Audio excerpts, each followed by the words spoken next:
말씀 전하는 시간입니다. 오늘은 여전히 주님을 의지하는 신앙이라는 제목으로 말씀 전하겠습니다. 여러분, 오늘 믿음이라는 것은 실패와 고난을 경험한 후에도 여전히 주님을 의지하는 것이 믿음입니다. 그래서 오늘 본문에 보면 에셀바이가 나오는데, 에셀바이는 다윗의 인생의 방향이 결정된 중요한 것입니다. 여러분, 오늘 우리 삶도 어느 순간 중요한 인생의 방향이 결정되는 때가 있습니다.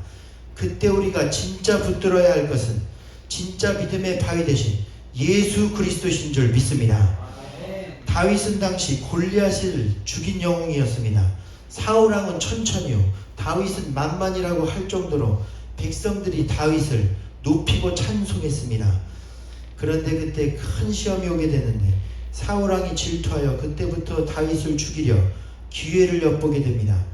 어느 날 다윗과 함께한 식사 자리에서 창으로 꽂아 벽에 박으려고 했다고 성경은 기록하고 있습니다. 그 뒤 다윗이 사울왕의 무서운 질투로 인해 엉겹결에 달아났지만 갈 곳이 없었습니다. 그러던 중 기브아의 들판의 어느 한 바위 곁에 머물게 됩니다. 사울왕이 계속 자신을 죽이려는지, 한번 그런 것인지를 알기 위해 에셀이라는 바위 곁에 숨게 되었습니다. 그리고 그때 사울왕의 아들인 친구 요나단이 돕기 시작합니다. 그리고 그곳에서 한 약속을 하게 되는데, 3일 후 3번의 화살을 에셀바의 곁으로 쏠 테니 거기서 만나자. 그리고 그 작은 아이를 시켜 그 화살을 주우러 갈 때, 화살이 만일 내 양쪽 옆에 있다면 널 죽이지 않으려고 하는 사인이니 내가 안전할 것이고, 그러나 만일 내 앞쪽에 있다 말하면 사울이 널 죽이려 하는 것이니 그 뒤부터는 도망하라는 것입니다. 여러분, 그 뒤부터 다윗은 3일 동안 3개의 화살이 자신의 머리 위로 날아가는 상상만을 하였을 것입니다. 화살 3개가 지나간 후 자신의 미래가 어떻게 될지 모르는 채 요나단이 좋은 소식만을 가져다 주기를 기다리는 것입니다. 이처럼 여러분, 우리의 인생에서 우리도 이와 같은 상황들을 무수히 만나게 됩니다. 어느 순간 어떤 사람에 의해 어떤 결과가 생기고 내 인생이 어떻게 될지 모르는 채 가슴 졸이며 살아갈 때가 많습니다. 그러나 여러분, 중요한 것은 이래 결과가 중요한 것이 아니라 어떤 결과가 나왔든 하나님의 미래를 책임지시고 돌보신다는 흔들리지 않는 믿음을 가지는 것이 중요합니다. 그 후 3일이 지나고 일의 결과가 나오게 되었는데, 화살의 방향이 다윗의 기대와는 완전히 다르게 나오게 됩니다. 사울왕이 만류하는 요나단까지 창으로 벽에 꽂아 죽이려 했던 것입니다. 아, 이제 모두 틀렸구나. 다윗을 죽이기로 결심했구나. 그때 요나단은 친구를 위해 울면서 3일 만에 에셀바이로 향하게 됩니다. 그리고 바위를 향해 3번의 화살을 쏘았습니다. 그때 다윗은 화살을 볼 때마다 마음이 철렁 내려앉기 시작하게 됩니다. 속으로 간절히 기도했을 것입니다. 그리고 기다린 요나단의 입에서 어린 종에게 앞으로 가라 라는 말이, 그 말이 들려왔을 때 다윗의 행동은 본문 41절에 나와 있습니다. 우리 함께 읽어보겠습니다. 우리 다 같이요. 아이가 돌아가매 다윗이 곧 바위 남쪽으로 일어나서 땅에 엎드려 3번 절한 후에 서로 입맞추고 같이 울되 다윗이 더욱 심하더니. 여기서 보시다시피 다윗이 소년이 있을 때는 나와보지도 못하고 예전에는 골리앗도 때려잡았는데 이제는 소년 앞이라도 들킬까봐 피하는 처지가 된 것입니다. 소년이 떠나자 겨우 나오는 것입니다. 그리고 다윗이 나와 요나단에게 3번 절하고 서로 붙잡고 펑펑 울기 시작하였는데 다윗이 더 심히 울었다 기록했습니다. 그렇습니다. 이처럼 여기서 3일간 기다린 일에 결과가 끝이 났습니다. 자신의 처지가 처량하고 슬퍼 자신의 유일한 친구 요나단 앞에서 감정을 누르지 못한 채 펑펑 울기 시작했습니다. 저도 이 부분에서는 같이 울었습니다. 어쩌면 우리 인생 모두가 이같이 어느 한순간 무너지고 모든 것을 포기하게 되는 때가 있습니다. 이제 다윗은 갈 곳도 없고 자신의 목숨은 쫓겨다니다 사로잡혀 비참히 죽을 운명이었습니다. 그런데 그때 다윗과 요나단은 서로 하나님 앞에서 마지막으로 소망을 잃지 않고 눈물의 약속을 하게 됩니다. 그래도 하나님이 너와 나 사이에 영원히 함께 하실 것이라는 것입니다. 여러분, 이것이 오늘의 가장 중요한 고백입니다. 다윗은 일이 틀어졌어도 절대 하나님을 입으로 원망하지 않았습니다. 입으로 범죄치 않았습니다. 그런 그에게 믿음의 친구 요나단의 입을 통해 들려준 축복의 말씀은 평안히 가라. 여호와께서 영원히 너와 함께 하실 것이고 너와 내 자손 사이에도 함께 하실 것이다.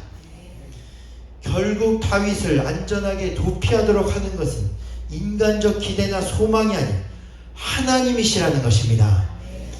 여러분, 오늘 우리 가운데도 하나님이 원하시는 것은 우리 인생의 화살이 떠나간 후에도 우리가 주님을 여전히 의지하는가 아닌가입니다. 그래서 내가 이미 신뢰하고 있는 그를 앞으로도 계속 신뢰하라는 것입니다. 내가 예전에 의지한 주님을 인생의 실패 후에도 여전히 믿고 의지하라는 것입니다. 중요한 것은 하나님은 우리가 그분만을 여전히 의지할 수 있도록 3일이라는 이 3일이라는 것은 상징적인 수인데 3일 동안의 기다림의 시간을 주신다는 것입니다. 요나도 그래서 물고기 뱃속에서 3일을 기다렸습니다. 또한 아브라함도 하나님이 내 사랑하는 아들 독자 이삭을 바치라는 것입니다. 그런데 이삭을 바치러 가는 길이 3일 길이었습니다. 3일이 지난 후에는 어떤 일이 펼쳐질지 모르는 상황이었습니다. 물고기 뱃속에서 죽을지 사랑하는 아들을 영원히 잃게 될지 모르는 일이었습니다. 그러나 3일이라는 시간이 우리에게 꼭 필요한 이유는 그 기간 동안 그동안 바라보지 못했던 하나님을 바라보게 되는 것입니다. 아브라함도 3일 내내 가는 동안 아들을 보며 말로 못하는 고통 속에 속으로 엉엉 울었을 것입니다. 그러나 걸어가는 3일 동안 아브라함은 서서히 멀리 눈을 들어 하나님을 바라보기 시작했습니다. 요나도 물고기 뱃속 음부와 수월, 지옥과도 같은 앞으로 어찌 될지 모르는 상황 속에서 하나님께 기도하기 시작했습니다. 또한 다윗도 오늘 3일 후에는 어떻게 될지 모르지만 그 이후 시간이 온전히 하나님께 달려있음을 깨닫고 하늘 높이 올라가는 화살보다 더 높으신 하나님을 바라보기 시작한 것입니다. 그랬더니 실패 후에도 실패가 보이는 것이 아니라 실패까지도 주관하시는 하나님이 보이기 시작했습니다. 그리하여 다윗은 여전히 하나님을 의지하게 되었고, 그렇게 하나님을 의지한 다윗을 결국 하나님이 사울왕의 손에서 건지시고 그 나라와 영화와 자리를 다윗에게 주시게 되었습니다. 여러분, 오늘 우리도 우리 인생에서 에셀바엘을 만나 기다리는 그 시간이 하나님을 온전히 바라보는 시간이 되어야 할 것입니다. 그러면 실패 후에도 실패가 아닌 그것까지도 주관하시는 하나님이 더 잘 보이게 될 것입니다. 그리고 그분을 여전히 의지하는 가운데 결국 승리를 얻게 될 것입니다. 그래서 여러분, 오늘 우리는 하나님께 우리의 변함없는 믿음을 보여드려야 합니다. 일의 결과와 상관없이 하나님을 변함없이 의지하는 믿음을 가져야 합니다. 사실 오늘 다윗은 그 이후에도 상황이 더 악화되었습니다. 블레셋 아기스 왕을 만날 때에는 죽지 않기 위해 미친 척을 해야 했고, 도와줄 제사장 아히멜렉을 만났지만 그도 다윗을 도와주었다는 이유로 함께한 제사장 85명과 함께 몰살당하게 됩니다. 그러나 그러한 중에도 다윗은 하나님을 여전히 신뢰했고 믿음은 더 강해졌습니다. 성경에 보면 이러한 그의 믿음이 두 가지로 나타나는데, 첫째로 그는 갓 선지자와 요나단 등 하나님의 사람들을 가까이 했습니다. 오늘 저와 여러분도 하나님의 사람들, 주님의 종과 성도들을 가까이 하는 저와 여러분이 되시기를 축원드립니다. 이 갓 선지자는 다윗이 블레셋 왕 아기스에게 쫓겨 아들람 굴로 도망한 후 다시 모아 미스베의 요새로 안전히 피난하였을 때, 그러나 그때 다윗에게 이 요새에 머물러 있지 말고 유대 땅으로 다시 돌아가라, 하나님의 예언을 해준 선지자입니다. 그래서 그때는 그 일이 힘들고 어려웠지만 그때 만일 다윗이 하나님의 사람 갓의 말을 듣지 않고 이방 땅 모압에 머물러 안주했다면 그가 다시는 이스라엘 땅에 오지 못한 채 왕도 되지 못하고 이름도 빛도 없이 이방 땅에서 잊혀지게 되었을 것입니다. 또한 요나단도 다윗이 십 황무지 숲풀 속에서 도망 다닐 때 그곳으로 뛰쳐 들어가 그로 하여금 하나님을 의지하게 하되 하나님을 힘있게 의지하게 하였다 말씀했습니다. 그는 이처럼 하나님의 사람들을 가까이 하며 내가 여전히 하나님만을 의지하겠다는 의지를 굳건히 하였습니다. 또한 둘째로 그는 예전 환난에서 도우신 하나님을 자꾸만 기억하는 일을 반복해서 하였습니다. 아까 말한 그래서 아히멜렉 제사장이 다윗이 방문하였을 때 자신이 보관하고 있던 골리앗의 검을 주게 되는데 이 검 자체가 큰 무기라기보다는 상징적인 의미가 담겨져 있습니다. 이 검은 어떤 검입니까? 그가 예전 골리앗에게 나아갈 때 너는 칼과 단창으로 내게 나아오거니와 나는 만군의 여호와의 이름 곧 내가 모욕하는 이스라엘 군대 하나님의 이름으로 내게 나아가노라. 그리고 불맷돌로 골리앗의 이마를 맞춰 쓰러뜨린 후 쓰러진 골리앗의 검을 뽑아 그의 머리를 베었는데 이 검은 그때 다윗이 만군의 하나님을 의지한 일을 떠오르게 한 검이었습니다. 그래서 다윗은 그 검을 가지고 하나님이 옛적에 자신을 큰 환난에서 도우신 것을 기억하며 또한 하나님의 사람들과 가까이하며 예전에 도우셨던 하나님이 현재도 동일하게 도우실 것을 여전히 믿었던 것입니다. 저도 그래서 생각해보면 몇 번의 큰 환난과 위기 또 물에 빠져 죽을 뻔한 적도 있었습니다. 그때 저 아리조나 세도나 계곡 물에서 함께 간 청년들도 수영장 보안 요원으로 일하던 사람도 함께 갔지만 아무 소용없고 아무도 제가 물에 빠진 줄도 몰랐습니다. 그런데 그때 바로 제가 빠진 바위 곁 한 건장한 백인 남성이 마침 그곳에 서 있었는데 제가 도저히 나올 힘이 없어 급류에 휩쓸려 세 번째 물에서 나와 마지막으로 물에 빨려 들어갔을 때 한 손으로 바위를 잡고 한 손으로 제 겨드랑이 밑을 잡고 그 사람이 저를 끌어내 주었습니다. 그 후에 인사도 없이 이 사람이 사라지게 되었는데 제 눈엔 마치 그 사람이 천사와도 같았습니다. 아마 그때 그 사람이 아니었으면 지금 여러분과 못 봤을 수도 있었겠습니다. 또 허리가 다쳐 못 걷게 되었을 때 또한 자녀의 환난이 생겼을 때 하나님이 건지시고 도와주셨습니다. 여러분 그 하나님이 오늘날도 왜 안 도와주시겠습니까? 여전히 우리가 그분을 의지하면 여전히 우리를 도우실 줄로 믿습니다.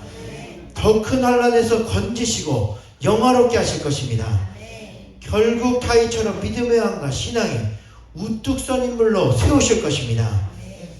그렇습니다. 우리가 하나님을 여전히 의지할 수 있는 것은 그가 또한 그의 도움을 구하는 자들을 여전히 도우시기 때문입니다. 오히려 큰 환난을 통과하게 하시고 위대한 신앙의 인물들로 또한 하나님과 더 가까이 되고 하나님과 연합하게 하실 것입니다. 오늘 그래서 에셀의 뜻도 연합이라는 뜻입니다. 거기서 비록 실패를 다윗이 경험했지만 그러나 오히려 자기를 돕는 하나님과 아주 긴밀히 연합되었습니다. 그리고 하나님은 그 후부터 더 크게 역사하시기 시작합니다. 그와 하나님이 연합하여 도우셨습니다. 따르는 자가 가난한 자와 환난당한 자, 빚진 자와 마음이 원통한 자 뿐이었지만 그러나 그들을 통해서도 하나님은 적군을 섬멸될 수 있도록 그와 완전히 연합하여 도우셨습니다. 오늘 우리도 하나님을 여전히 의지하면 하나님이 우리와 연합하실 것입니다. 또한 요나단과 같은 믿음의 사람들과 연합되게 하시오 세상 죄와 유혹에서 또한 환난과 싸워 이기도록 하실 것입니다. 그러므로 이 시간 주님을 여전히 의지하는 저와 여러분이 되시기를 바랍니다. 오늘 여러분의 물질의 환난, 건강의 환난, 직장과 자녀의 문제가 생겼을 때도 하나님을 변함없이 여전히 의지하시게 되기를 바랍니다. 여전히 도우시는 하나님으로 말미암아 승리하게 될 줄로 믿습니다. 지금은 함께 아까 부른 당신의 영광의 양 찬양하신 후 간절히 내가 여전히 주님만을 의지하겠습니다 찬양하신 후 간절히 주님 앞에 우리의 기도와 간구를 올려드리는 시간을 갖도록 하겠습니다.